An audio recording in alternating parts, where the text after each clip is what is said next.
आज के इस क्लास में जो हम लोग बात करने जा रहे हैं वो हम बात करेंगे एनिमल टिश्यू के बारे में। तो सबसे पहले हम लोग ये जान लेते हैं कि टिश्यू होता क्या है। ये मैं पहले भी बता चुका हूँ, फिर भी इस क्लास में थोड़ा सा एक लाइन में मैं बता देना चाहता हूँ कि डिफरेंट टाइप के सिमिलर सेल्स, यानी कि जिसका स्ट्रक्चर और फंक्शन सेम हो, वो जब एक साथ मिलकर परफॉर्म करते हैं, एक साथ मिलते हैं, उसको हम टिश्यू कहते हैं। तो आखिर क्या है कि क्या जरूरी है, इंपॉर्टेंस ऑफ टिश्यू क्या है, क्या जरूरी है टिश्यू बनने का, टिश्यू बॉडी में क्यों बनता है, क्या इसका इंपॉर्टेंस है। तो टिश्यू बनाने का सबसे बड़ा इंपॉर्टेंस क्या है कि डिवीजन ऑफ लेबर, यानी कि हम लोगों का जो बॉडी है, मल्टी सेलुलर ऑर्गेनिज्म का जो बॉडी होता है वो काफी कॉम्प्लेक्स होता है। इसलिए वर्कलोड को डिक्रीज करने के लिए लेबर को डिवाइड कर दिया जाता है, और इसलिए टिश्यू का फॉर्मेशन होता है कि टिश्यू बनने से क्या होता है, लेबर का डिवीजन हो जाता है और यह ऑर्गेनाइजेशन को लीड करता है। तो यहाँ पे मैंने लिख के रखा है, in multicellular animals a group of similar cells along with intercellular perform a specific function, एक स्पेसिफिक फंक्शन करता है। Such an organisation is called tissue. इस पर एग्जाम में कभी कभी क्वेश्चन आता है, एमसीक्यू के टाइप पे क्वेश्चन आएगा कि यहां तक तुमको दे देगा एग्जाम में, और यहाँ इसके बाद ऑप्शन दे देगा, यहां से क्या करेगा, 4 ऑप्शन देगा, जिसमें सही ऑप्शन जो होगा वो होगा टिश्यू। दूसरा, the structure of cells very according to their function. Structure of cell, किसी भी सेल का जो स्ट्रक्चर होता है वह इस पर निर्भर करता है कि उसका फंक्शन क्या है। तो देयर फॉर, इसलिए जब सेल का स्ट्रक्चर डिफरेंट होगा अकॉर्डिंग टू फंक्शन, तो सेल टिश्यू का भी स्ट्रक्चर डिफरेंट हो जाएगा according to their function. Therefore, the tissue are different and broadly classified in 4 types. तो इसको कितने कितने एनिमल टिश्यू को 4 भागों में बांटा गया। तो सबसे पहला जो बांटा गया, सबसे पहला को हम कहते हैं एपिथेलियल टिश्यू, एपिथेलियल टिश्यू। दूसरा होता है मस्क्यूलर टिश्यू। तीसरा होता है कनेक्टिव टिश्यू, एंड चौथा होता है न्यूरल टिश्यू या नर्वस टिश्यू, न्यूरल टिश्यू या नर्वस टिश्यू। अब इसके भी, अब epithelial tissue, muscular tissue, connective tissue, neural tissue, ये भी अलग अलग तरीके का होता है अकॉर्डिंग टू, क्योंकि हर जगह एपिथेलियल टिश्यू का है, हर जगह एपिथेलियल सेल का भी जो है वर्क जो होता है वह अलग अलग होता है। एक जैसा वर्क हर जगह एपिथेलियल टिश्यू का भी एक जैसा वर्क नहीं होता है। तो अगर एक जैसा वर्क नहीं होगा, एक जैसा फंक्शन अगर नहीं होगा, तो एक जैसे सेल्स भी नहीं होंगे, तो एक जैसे सेल्स भी अगर नहीं होंगे तो एक जैसा टिश्यू भी नहीं होगा। तो according to their function, epithelial tissue divided in 4 parts, 4 types। सबसे पहला स्क्वैमस एपिथेलियम, स्क्वैमस एपिथेलियम। अब यहां पर कहोगे कि सर आपने यहां पे लिखा एपिथेलियल और यहां पे लिखा आपने एपिथेलियम, तो इसके बारे में हम इतना ही कहेंगे कि we are commonly refer to an epithelial tissue as epithelium. Epithelial tissue को ही हम लोग कॉमनली क्या कहते हैं, एपिथेलियम कहते हैं। इसीलिए हमने यहाँ पे लिखा स्क्वैमस एपिथेलियम। दूसरा जो हो जाएगा वो होगा कॉलुमनर एपिथेलियम, कॉलुमनर एपिथेलियम। तीसरा होगा ग्लैंडुलर एपिथेलियम, ग्लैंडुलर एपिथेलियम। और cuboidal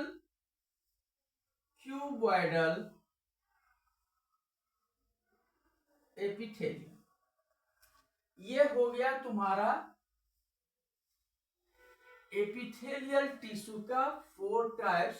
squamous epithelium, columnar epithelium, glandular epithelium and cuboidal epithelium. अब यहाँ पर देखने की बात है कि एपिथेलियल टिश्यू पहले 2 प्रकार के होते हैं। कौन कौन सा 2 प्रकार का एपिथेलियल होता है? तो एक होता है सिंपल एपिथेलियम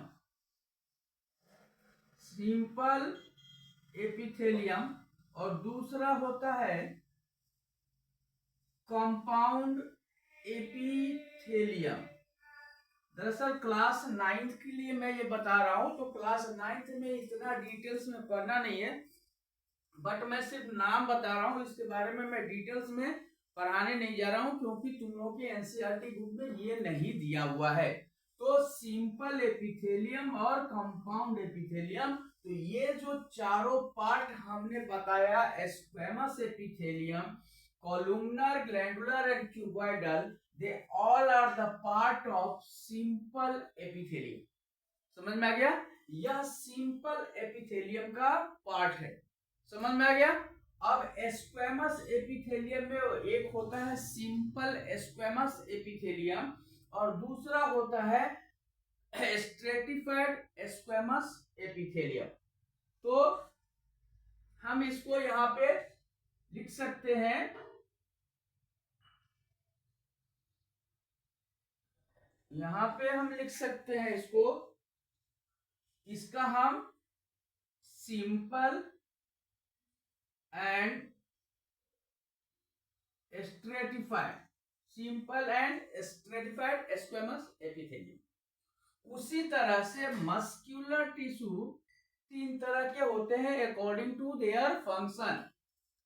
तो अपने फंक्शन के आधार पर, उसके स्ट्रक्चर एंड फंक्शन के आधार पर मस्कुलर टिश्यू का 3 टाइप्स होता है। पहला होता है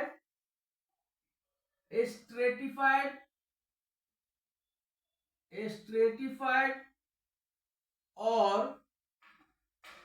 वॉलुंटरी और स्केलेटल मसल्स,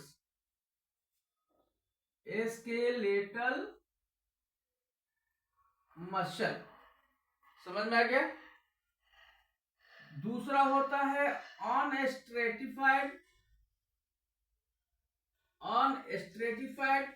और इनवॉलुंटरी मसल। और तीसरा होता है कार्डियक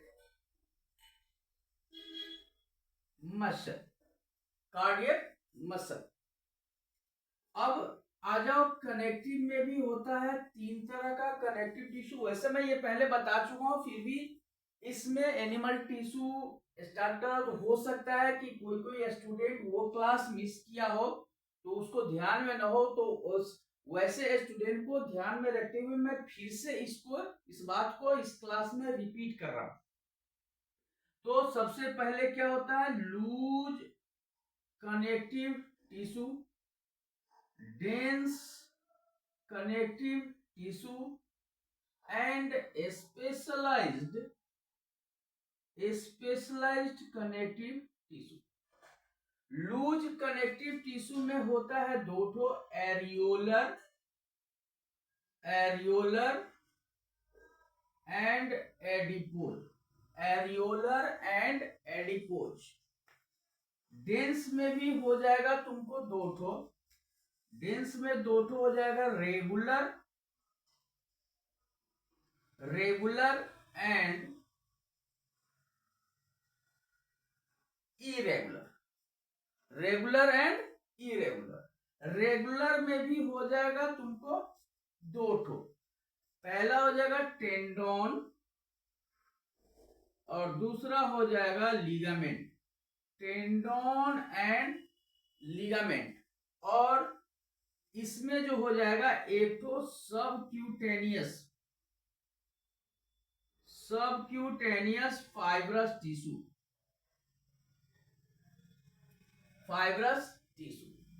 अब स्पेशलाइज्ड कनेक्टिव टिश्यू में भी दो प्रकार के स्पेशलाइज्ड कनेक्टिव टिश्यू होते हैं। पहला होता है स्केलेटन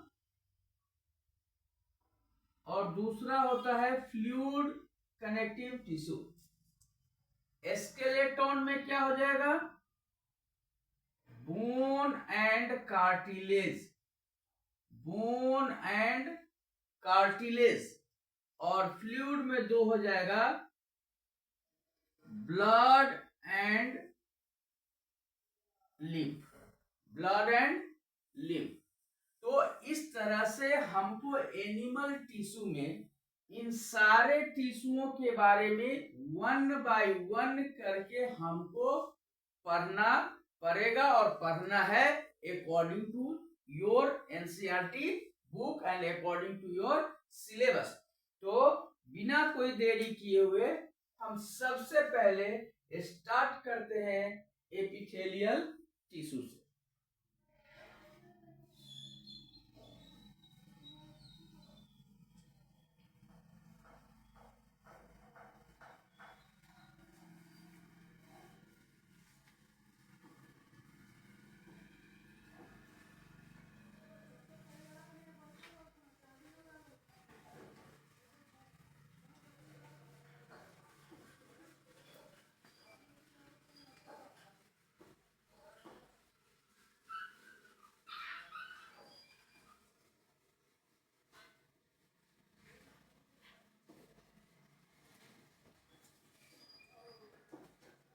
तो सबसे पहले हम स्टार्ट करेंगे एपिथेलियल टिश्यू से। एपिथेलियल टिश्यू से सबसे पहले हम स्टार्ट करेंगे। तो सबसे पहली बात क्या है कि एपिथेलियल टिश्यू का सबसे पहले कैरेक्टरिस्टिक्स हम जानेंगे कि एपिथेलियल टिश्यू का कैरेक्टरिस्टिक्स क्या होता है। तो सबसे पहले हम जानेंगे कैरेक्टरिस्टिक्स ऑफ एपिथेलियल टिश्यू। तो सबसे पहले क्या है कि यह हमारे बॉडी का, या किसी भी एनिमल के बॉडी का ये सबसे पहला क्या होता है कि कवरिंग और प्रोटेक्टिंग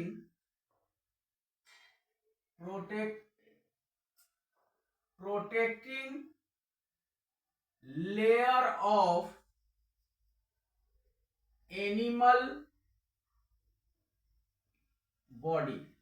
एनिमल बॉडी का जो होता है ये पूरा जो होता है क्या होता है, कवरिंग होता है, प्रोटेक्टिंग होता है। दूसरा जो होगा इसका जो कैरेक्टरिस्टिक्स होगा, तो एपिथेलियल सेल जो होता है वो टाइटली पैक्ड होता है। तो epithelial cells are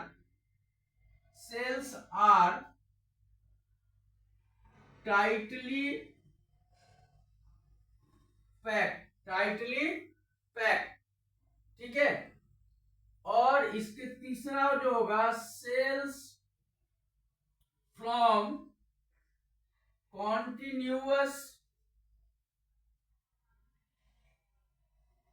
continuous sheet. Continuous sheet का मतलब क्या होता है? जैसे एक चदरा होता है, उसका एक सीट होता है, एकदम प्लेन जो होता है ना, उस तरह से इसका एक सीट होता है। और चौथा जो होता है very little and no intercellular space, या तो होगा तो बहुत कम होगा, वेरी लिटिल और नो इंटरसेलुलर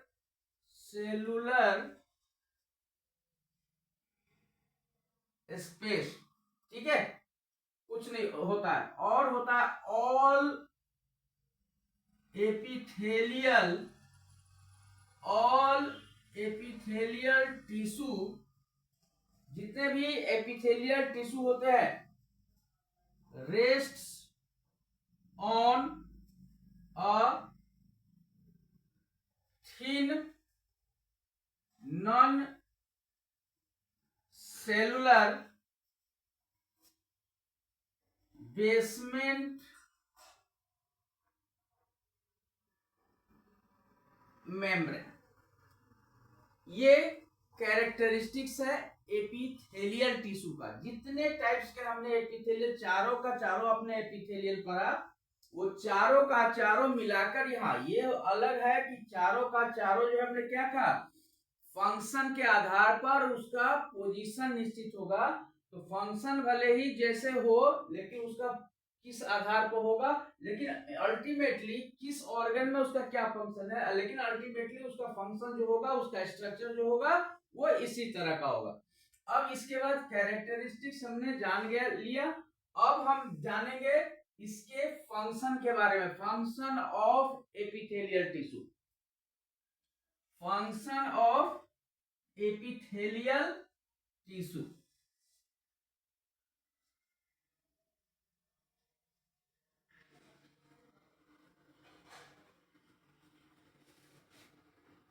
तो अब हम क्या जानेंगे इसका? हम जानेंगे इसका फंक्शन। अभी हम सिर्फ एपिथेलियल के बाद ध्यान रखना, एक बात हमेशा ध्यान रखना कि मैं सिर्फ बात कर रहा हूं एपिथेलियल टिश्यू के बारे में, not a types of epithelial tissue के बारे में। तो जो है सो मैं अभी सिर्फ और सिर्फ ये जो फंक्शन भी बताऊंगा, ये फंक्शन भी होगा एपिथेलियल टिश्यू का। तो एपिथेलियल टिश्यू का जो फंक्शन हुआ, ये क्या करा, पहले हमने कहा कि कवरिंग एंड प्रोटेक्टिंग। तो कवर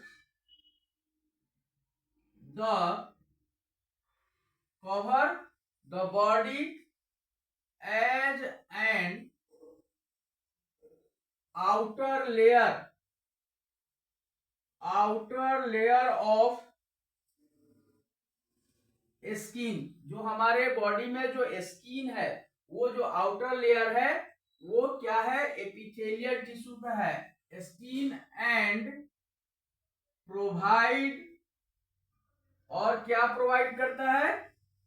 तो स्किन हमको क्या प्रोवाइड करता है? तो प्रोवाइड करता है स्किन हमको प्रोटेक्शन। क्या प्रोवाइड करता है? प्रोटेक्शन टू द, किसके बारे में, कैसे प्रोटेक्ट करता है? तो अंडरलाइनिंग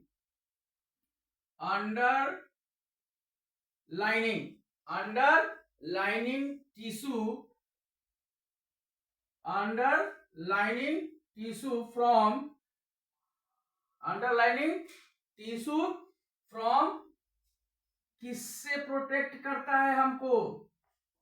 हमको प्रोटेक्ट करता है इंज्यूरी से। किससे?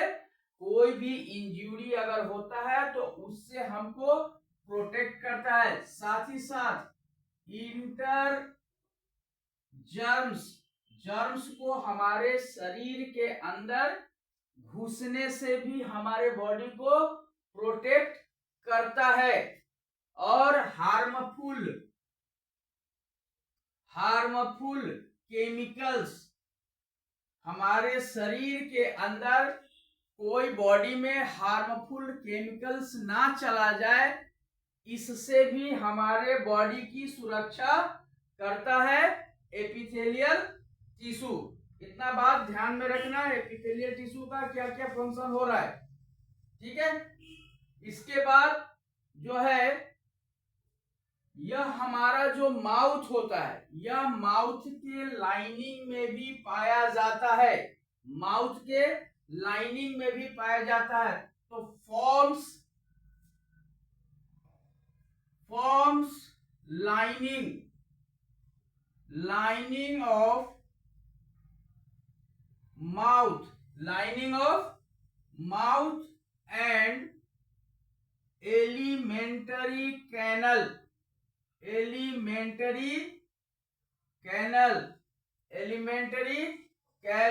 And other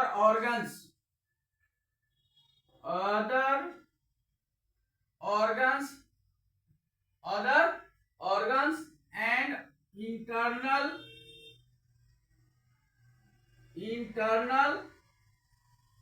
organs।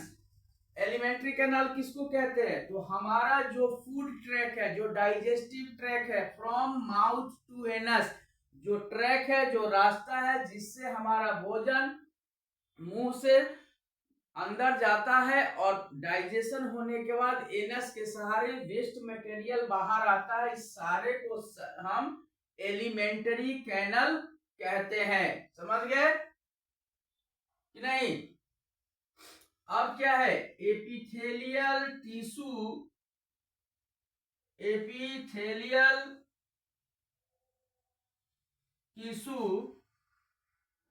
helps in the elimination of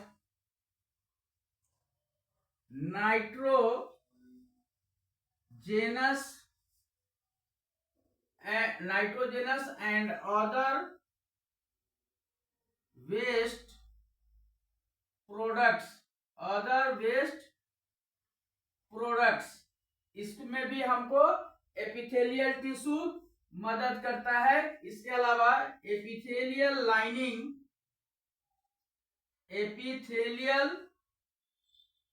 lining of the cavities give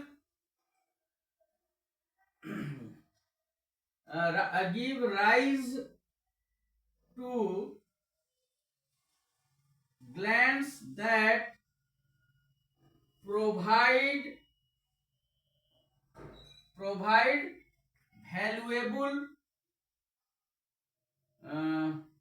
valuable secretion such as mucus, gastric juice etc। ये सारा का सारा फंक्शन जो है सो किसका है? एपिथेलियल टिश्यू का। अब इसमें क्या होगा कि हमने पूरे बॉडी में जो एपिथेलियल टिश्यू का फंक्शन है उसके बारे में हमने ये जाना, लेकिन अब हम जानेंगे कि इस एपिथेलियल टिश्यू में का जो टाइप है, स्क्वैमस है, कॉलुमनर है, क्यूबॉइडल है, ये सारे के सारे जो टिश्यू हैं उसके बारे में, उसका शेप कैसा है, उसका साइज कैसा है, उसका फंक्शन क्या है, वो कहाँ कहाँ पाया जाता है, इसके बारे में हम 1 बाय 1 करके हम आगे जानेंगे। तो तुम लोग इसको नोट डाउन कर लिए होगे। अब मैं इसको इरेज करके स्क्वैमस एपिथेलियम के बारे में बात करता हूं।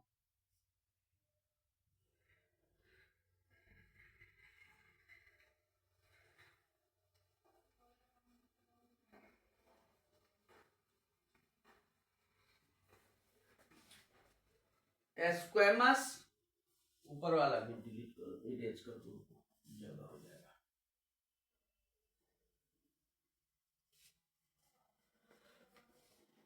अब देखो, अब जो हम लोग बात करेंगे ना, तो उसके बारे में बात करेंगे, किसके बारे में? स्क्वैमस एपिथेलियम के बारे में। तो चलो, स्क्वैमस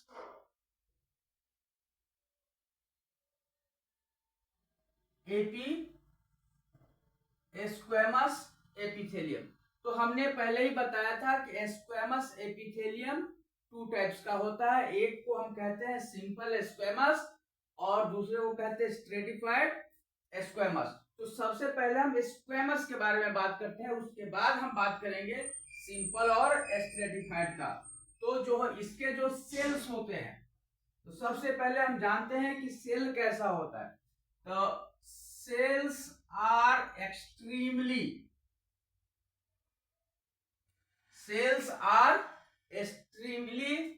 thin, एकदम पतले होते हैं, एकदम पतले। स्क्वैमस का मतलब ही होता है चिपटा, तो एकदम पतले होते हैं। दूसरा सेल्स आर फ्लैट, यानी कि चिपका हुआ, फ्लैट। तीसरा होगा इरेगुलरली शेप्ड, किसी एक शेप्ड का फिक्स शेप नहीं होता, ये irregularly shaped and are closely packed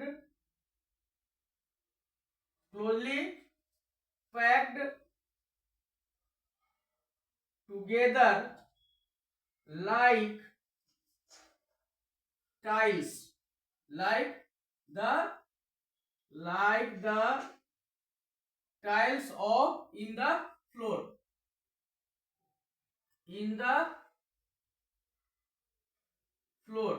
अब देखो होता क्या है कि जैसे हम लोग के घर में, किसी के घर में जो बेसमेंट में देखते हैं ना हम लोग, टाइल्स लगा हुआ होता है, तो वो टाइल्स एक दूसरे से कितना टाइटली पैक्ड होता है कि उस पर हम लोग पानी वगैरह कुछ भी डालते हैं तो वह अंदर नहीं जा पाता। ठीक उसी तरह से इसको स्क्वैमस एपिथेलियम भी जो होता है वो एकदम टाइटली पैक्ड होता है, जस्ट लाइक अ फ्लोर का टाइल्स के जैसे। जैसे मान लो कि ये है हमारा स्किन और ये जस्ट स्किन के बिलो होता है, तो ये है हमारा स्किन। तो ठीक स्किन के नीचे इस तरह से जो होगा स्ट्रक्चर, ये एकदम फ्लैट चिपटा टाइल्स के जैसे टोटली पैक्ड, इस तरह का जो स्ट्रक्चर होगा, ये स्ट्रक्चर जो होता है यह स्क्वैमस एपिथेलियम का स्ट्रक्चर होता है। समझ में आ गया? तो इस तरह का स्ट्रक्चर होता है। It is also commonly called, इसीलिए इसको क्या कहते हैं, बेसमेंट टिश्यू भी कहते हैं, बेसमेंट एपिथेलियम भी कहते हैं। यानी कि इसीलिए ये टाइटली पैक्ड है और जस्ट बिलो द स्किन पाया जाता है, तो इसको हम कहते हैं पेवमेंट एपिथेलियम, यानी कि बेसमेंट के जैसा है। समझ में आ गया? अब इसका फंक्शन क्या है? तो इसका जो फंक्शन है वो फंक्शन क्या है? It provide protection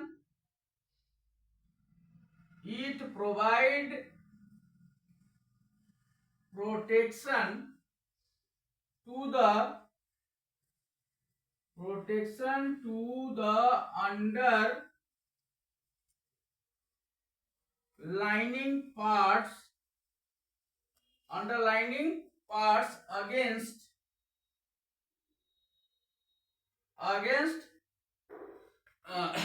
abrasion and entry of germs and chemicals,